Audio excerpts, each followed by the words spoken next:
Good morning and good afternoon, everyone at GitLab. This is the 12.7 summary retrospective. My name is Christopher Leffelholtz. I'm the Senior Director of Development, and I'll be the MC for this exercise.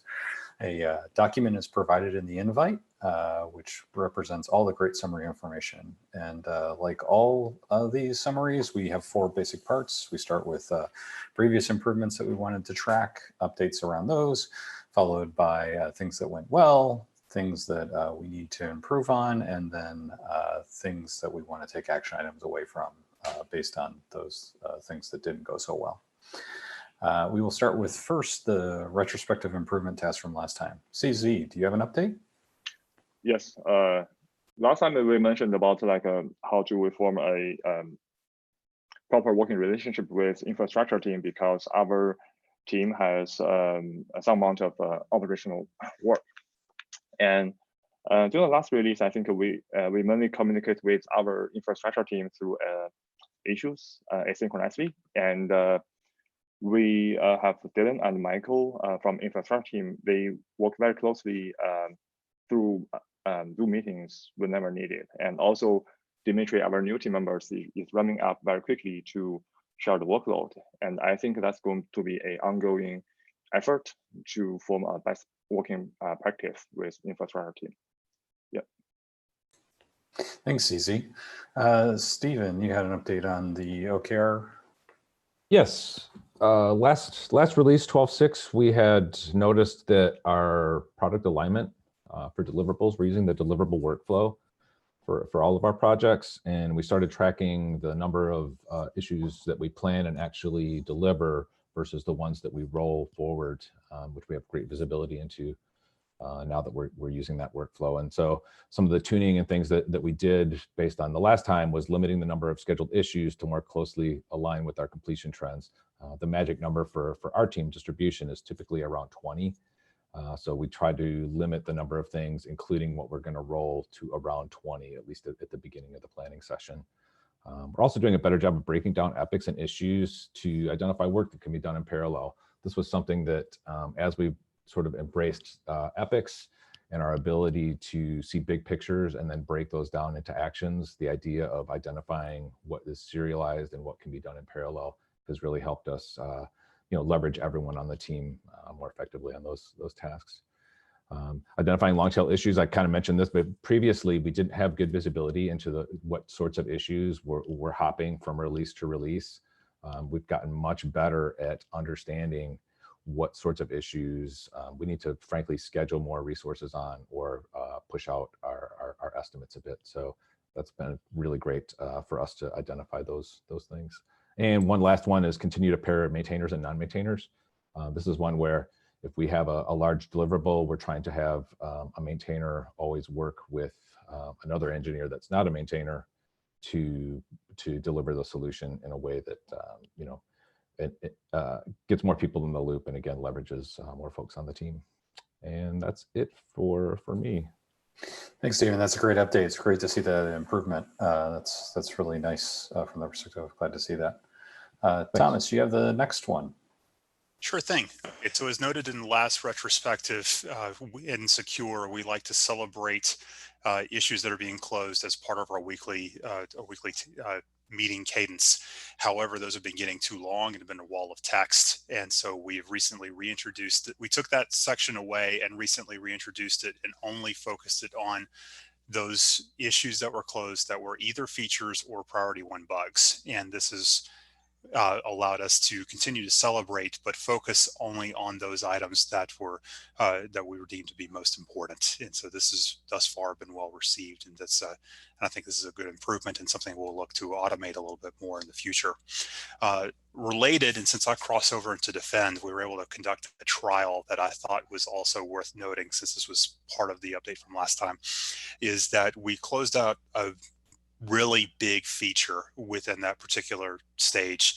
And one of the things that we wanted to do as a closing gate was do a short demo to product management about what work was actually realized. And this worked really well. And what turned out to started as a short demo became a much longer Q&A session to allow some collaboration with with our product management peers so that they could see exactly what was delivered and ask questions and help clarify the work that was delivered. So I thought this was a fantastic experience, and the link to that note and the video is included.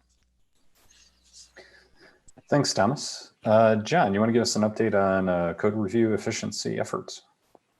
Yeah, sure. So this is a long-running item that we've had. We've now got a Slack channel that you can join if you want to help coordinate some of these efforts, or just kind of like stay up to date. Just a quick update, we've got somebody assigned to like almost all of our main actions that we want to look at. I'm currently working on the domain experts issue. We had an initial proposal that failed due to too many challenges that they were fit. But we had a good session today in a synchronous call that we had, and we're looking to run a trial of our proposal during the 12.9 milestone with a specific stage where we'll measure the impact, and then if it's successful, propose to roll it out to the whole of development. Nick is having a look at measuring and reporting on the review time, so we can better understand the various metrics at play. And he's making good progress there, and he mentioned big things to Kyle for helping on that. Clement is still in the process of putting together a process around sharing review sessions where people can join those sessions to learn more about the code, but also about the code review process and learn in that way. Lucas signed up to providing better information to team members when selecting reviewers, and he's committed to having something by the end of the month. Laura put up her hand to have a look at providing better training on the review process. And I have a previous item that I've worked on, but had some comments on and need to tidy up around the better communication and expectation management, specifically around the review response times and stuff.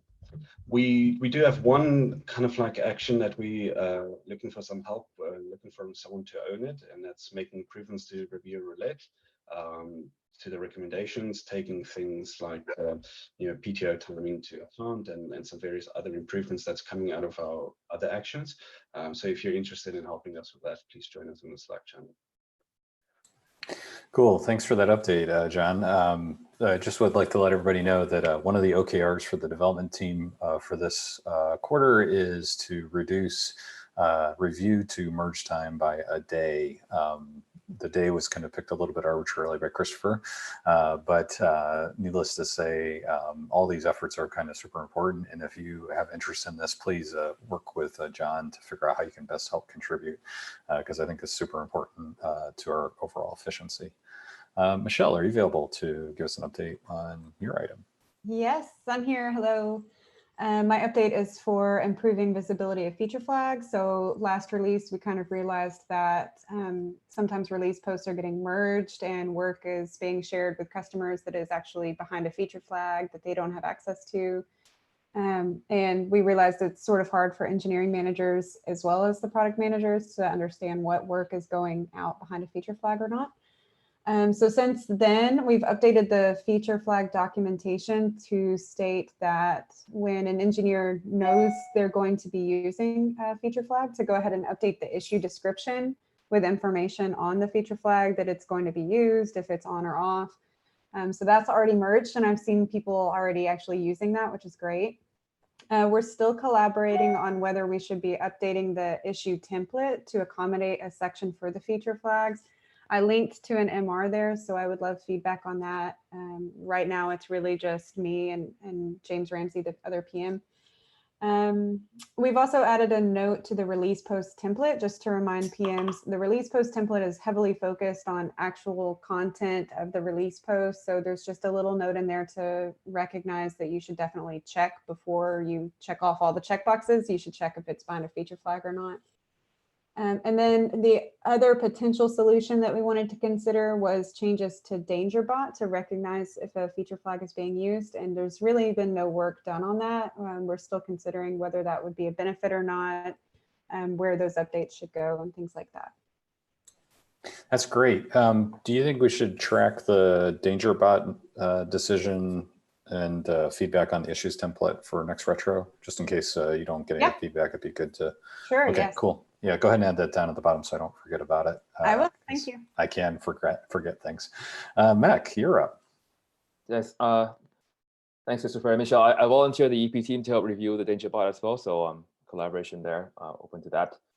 So we had a CI run incident that I promised everyone to have a follow-up on what was decided. So the recording is there, and the documentation is there. We have started to underscore the use of the refactoring template, because the root cause of this was just one issue created in free form without any callouts to what is in risk and what the impact would be.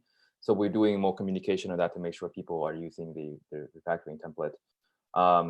As part of the triaging prioritization, our team is now triaging staging and production results first, in lieu of master and nightly, just to make sure we check off every regression runs in the release. And we are now working in a longer haul to run all end-to-end tests as part of every deploy, and we're going to be starting with a reliable bucket first. With that, I'll pass it back to Christopher. Thanks, Mac. Great update as well. I have the last one.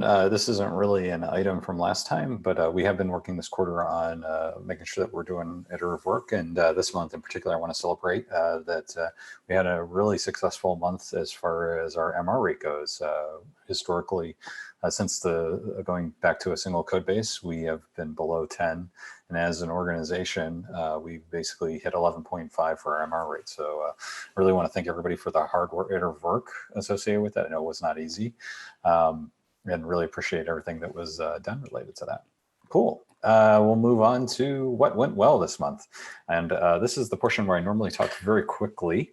It's going to be even more abridged today because we gave a fair amount of time to the updates, and I want to keep everybody on track to get done by either somewhere between 25 and half past the hour. But in particular, our results section is super large this time. We almost got to double letters. I had to go check to see what happens when you get past Z for updates. We had 26 result-related things. In particular, a number of teams talked about upgrades. They also talked about being more iterative, and they talked about actual features that were delivered associated with things, which was super cool, and performance improvements in there. So great results all around.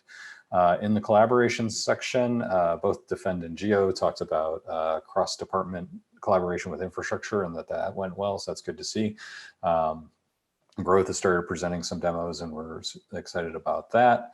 And then Package has been working on async communication. Please don't forget that async is an important part of our process and philosophy. Once we've got things understood, going to an async method is the preferred way to get things done at GitLab. In the transparency section, we had a number of RCAs. RCAs are not bad things. As I have historically said to a number of folks in organizations I've been in, it's okay that we have mistakes. It's okay that we have problems. It's just that we don't repeat the problems is the main focus. So that's the point of the RCA, is to figure out, okay, what happened and how do we fix it so we don't have that happen again. It's good to see that we have some solid transparency there, as well as blameless model for those RCAs, and really appreciative of the teams working on those associated with it. And then in the internal and tooling section, we had caught an S1 in staging, which is, again, another important thing that shows that we're not regressing to customers. Super excited to see that happening, as well as all the stabilization work. You can see the 12 items around stabilization GDK that were kind of done. So please look at that, especially if you're a consumer of that. It seems like good information to have related to it. Cool. And I was very brief in the results. That's not because we shouldn't celebrate our results. It's because we spend more time focused on the things that we can improve on. So just going to highlight quickly as well in the what went wrong section, things that I saw associated with that. We had three main areas: planning, efficiency, and testing. In the planning section, rolling out the search for paying customers has been painful. That's still been a problem for us, and we're continuing to work on that. It's good to see that we have some focus there in understanding what the challenges are associated with that. Similarly, a work breakdown was not happening soon enough and create, it's a good example of we want to have work prepped properly for engineers. And if we don't have it effectively broken down prior to that, that's a key aspect that we should be thinking about. The planning priority, a couple of teams mentioned that the planning priority work slipped.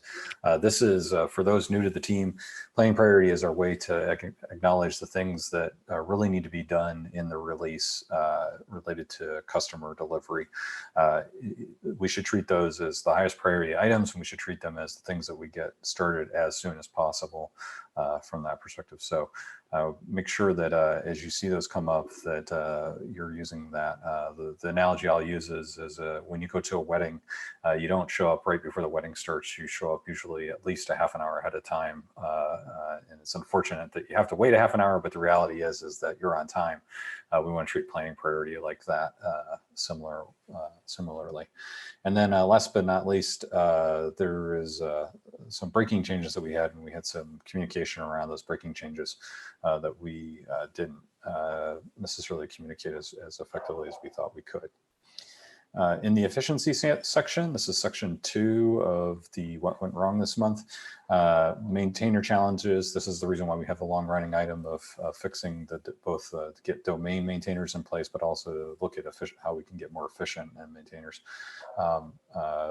In particular, around domain knowledge, particularly GraphQL and the customer portal were the 2 areas that we saw from that.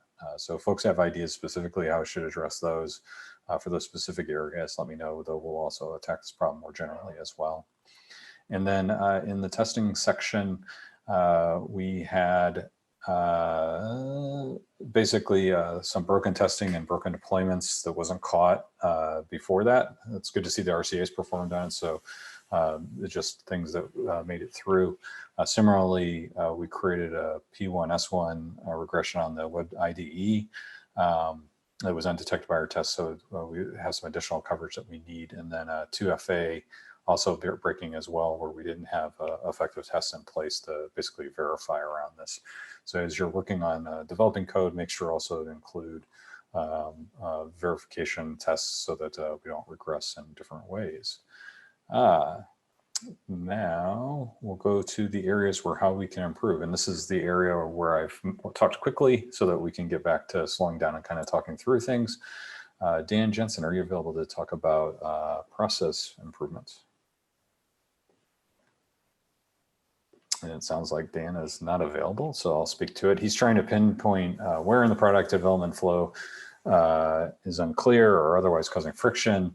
For example, one concern is to how to understand which issues are highest priority for execution. This seems to be quite a problem for new joiners. This is one that Dan, I'll try to catch up with you as well. I think this is something we should definitely improve for consistency and communication. Darva, are you available? Yes. So previously we've been doing monthly backlog grooming where we look at issues, weight them, and assign them and schedule them for the next milestone. We want to move towards, or we have moved towards, a weekly backlog grooming session. So we're constantly going through the backlog, grooming it, and scheduling for milestones in the future. That way we can better plan and communicate to product when we're going to have something done. And on to Charlie. I'll take Charlie's. Thanks, Darva. Similar to what you said around grooming, we are working to groom our issues a little bit more frequently. We're also, this is on the plan stage, we're also starting to determine what our WIP limits are and starting to take advantage of the new WIP limit feature within boards to just give us a better feel for where in the workflow things get stuck or where in the workflow bottlenecks are. Over to Nick. Sure, yeah. We're still improving how we work with UX. So one step is just better integrating UX work into our engineering workflow board and making better use of the workflow design label.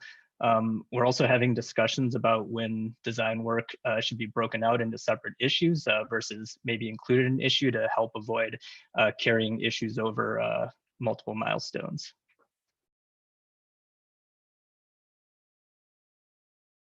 Next, we have some issues that are too large, ongoing problem, common problem.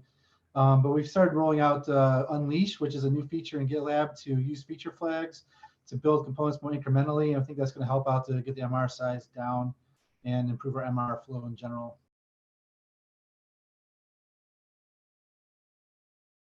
Thanks, Chris. I'll take the next point. On the topic of feature flags, one of the things we can improve is being more mindful of the relationship between current feature flags and try to minimize overlap as much as possible. In the source code group, we had a situation where we had 3 feature flags at the same time being deployed, and that increased significantly the scenarios to be taken into account. So right rollout plans helps, but being mindful of those rollout plans is also important because we totally missed that when we enable it and caused some problems. Nicolas. I think Nicolas is not on the call, so I'll verbalize it for him.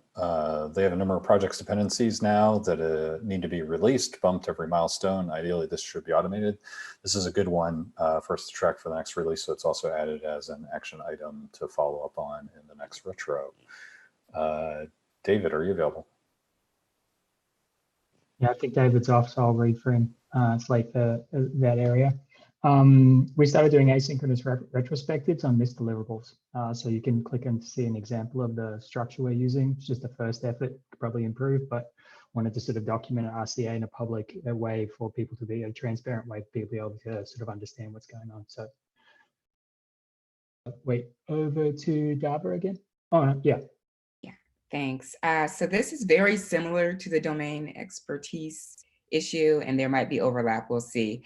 But we're having delays with GraphQL code reviews, and considering we're GraphQL first, I think everyone should be a domain expert who is a reviewer or a maintainer. So I was thinking about having a temporary shadow program where if you get a GraphQL issue and you don't know how to review it, then you shadow someone who does so that you're improving your learning, as well as reviewing the code at the same time. So there's an issue open for that if anyone would like to contribute. And on to Christy. Thanks, Darva.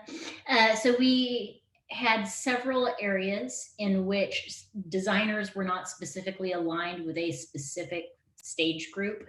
And so we resolved that. Now we do have those stable counterparts, which is a good thing from a process perspective, but several designers brought up that it also brings the risk of reducing cross-stage collaboration, which we don't want. So they are mindful of that, they're aware of it, and they are working to figure out ways they can continue to work together to make sure that our workflows are seamless across the product.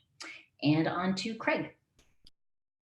So I have the next 3, and they're all about measuring results. So the first one from the memory team, we were working hard on improving our import and export processes. And while we were gathering the metrics, to begin with, we didn't do a good job of gathering them all in one place. So it was easily visible for stakeholders, for people that were interested in updates. So we got better at that, but something we need to be aware of and continue to get better at. The next bullet we have is to improve our ability to measure the impact of changes we push. So be a little more proactive and kind of shift left. So if you have a negative impact on performance, availability, whatever, it's building out tools to notify engineers as soon as possible when their changes may negatively impact our product. So that's something that we are tracking for the next retro. It's something that we're going to work on grooming for 12.9. And we're still in the brainstorming stage, but it's something we're tracking right now. And similar from the database team, it'd be great to have more metrics about analyzing table growth over time so that we can get in front of it before it becomes an emergency. So instead of being reactive, trying to switch to proactive across memory and database teams. So on to, I'm not sure how to pronounce it. Is that Walmer? Yes, that's correct. Thanks, Craig. So my item is in regards to, it's in the lines of what Mac mentioned in the beginning. So we are gonna start experimenting, adding the reliable tag on QA tests. And we'll start this experiment with the tests in the plan stage, since they seem to be very stable. And the idea is to have them running during, before the releases, and hopefully also for all MRs. So I have already started working on this. So soon, I think we will start the experiment. Over to Andrea. Thank you. So this might be a little bit obvious, but it's being mindful to improve the test coverage of not so happy paths on the features we work on, and also working with large data sets while you're developing. So GDK already has the option of doing large data sets, and that plays a really important part when you're working with performance work or just things that can go wrong. So that was one of the outcomes of the RCA we did about the web ID regression caused by work on the source code. And it's something that we're taking stock on and betting on being more mindful. Mac. Thanks, Andre. I have a few items, so I'll try to roll this out. We need to enable tests to log in via the API. Most of our end-to-end tests are using, well, not most, all of them are using the UI to log in and then passing the token to an API client. We think we can reduce the duration here a lot more by only logging to the UI if you're testing the login page, and the rest of it just log in through the API and then pass the token to the backend client, and then we can. There's a lot of tests in the backend, the API backend that we can do more test coverage in. So that's one thing we're looking into. The next one is what Valman mentioned. We need to look into how to enable iteration by iteration some end-to-end coverage in MRs to prevent breakages before the release comes into play. So those are the two initiatives we're looking at. On to you, Elliot. Thanks, Mac.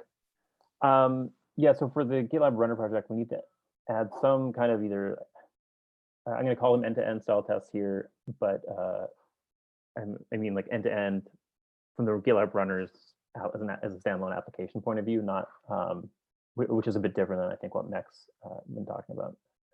And so we had a regression that was really unfortunate and kind of a showstopper for certain configurations. We just don't have any types of tests around that sort of setup. We have unit tests, and those are great for caching functionality things, but as a configuration setup environment that you're running in, we're quite lacking there right now. And so that's definitely something we need to improve on. And first step will actually be coming up with a plan and actually understanding a bit deeper of like what it is we're missing beyond that just that one regression.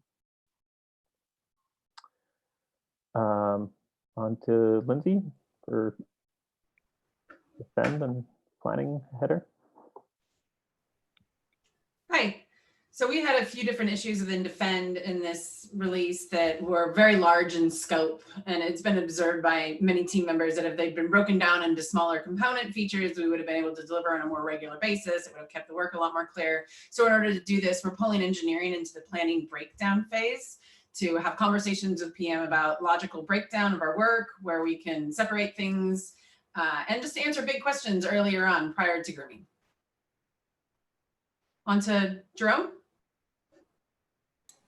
Jerome isn't present, but for smoother milestone planning, they're going to start using milestone planning issues to keep themselves organized associated with that. On to Nick. Yeah, I have the next two. So starting with 12.9, we're adopting a weighting process similar to what other teams have implemented. Previously, with everyone on the team being new, we were just retroactively applying weights to become accustomed to the weighting criteria. And the next item is we want to do a better job planning ahead a couple of milestones and communicating the roadmap. So Eileen, our shared UX researcher, suggested that we make better use of the Epic roadmaps feature. So we'll look into that. And then on to Nicolas. And Nicolas is in here as well. There's a number of technical debt issues for cluster applications that they need to prioritize. So that's one of the things that they're going to be working on. I don't see Haley. So the item from package was to basically create a release process for container registry. And oh, by the way, it's already done. So it's a good example of we can do things in the retro and fix them, but still update folks on things that we're thinking about. Daniel, are you available? Yep. Hi. So over on testing, we've been experimenting a little bit with our process and how to optimize it to better identify what's split up between backend and front end, so that certain tasks that may not be true dependencies of each other can actually truly be close. So we're going to be continuing to break down some of these larger issues into smaller ones that are back-end and front-end and UX focused, so that from release to release, they can effectively be closed, and the scope of what's left in order to complete a particular larger task is better identified. Thanks. So on to Oliver. Thanks. Yeah, one of the two issues that were reported during the last retro were having some difficulties to track stage-wide changes.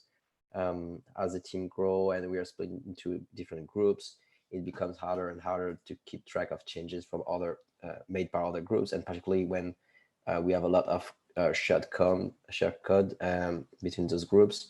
So we'll definitely look for ways to improve that in the upcoming iterations.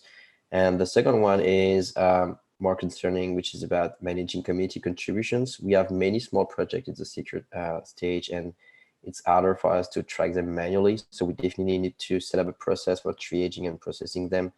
And we were already doing a great job at doing this with the GitLab project. So we definitely have good examples to look at in this area. So this will be our next item to focus on.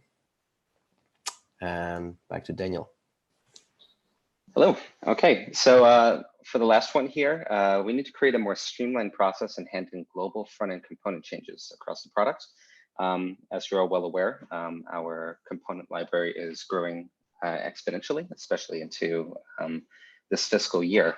And in doing that, I realized that there are many scenarios in which there were larger component changes that affected pretty significant areas of our code base. Many of these changes do break unit tests across these multiple areas. And so we're spearheading a process to create more process around that. And I would love everyone's input as we go forward into this release so that we can refine it, make something really solid that'll help a lot of these changes come into place. Thanks.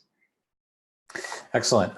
Because we're over time, I'm going to curtail the discussion. Improvements to track for next release, we've kind of preloaded a number of issues. There's 7 in there. Please feel free to go look at those. I appreciate everybody offering to work to track those for the next retro. I want to thank everybody for a great retro, and I really appreciate everybody's input and continuous improvement. Thanks, everybody, and have a great morning, great afternoon, and if you're done with your day, good night.